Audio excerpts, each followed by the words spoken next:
200 metr balandlikdan tushib, omon qolgan smartfon iPhone Air atigi 165 gram og'irlikda.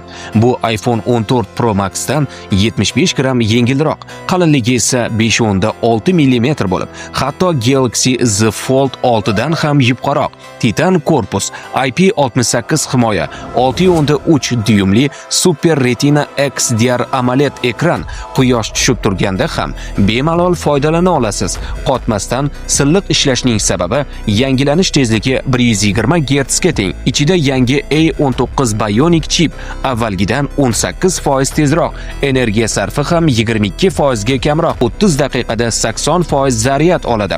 Kamera tizimi ham yangilangan. 48 megapikselli asosiy, 24 megapikselli old kamera va AI portret rejimlariga ega. Faqat eSIMni qo'llab-quvvatlaydi. Eng yengil, eng yupqa va eng aqlli iPhone. Bu iPhone Air. Hoziroq openshop.uz saytidan 3 oydan 24 oygacha bo'lgan muddatli to'lovga xarid qilishingiz mumkin yoki quyidagi raqamlarga qo'ng'iroq qiling.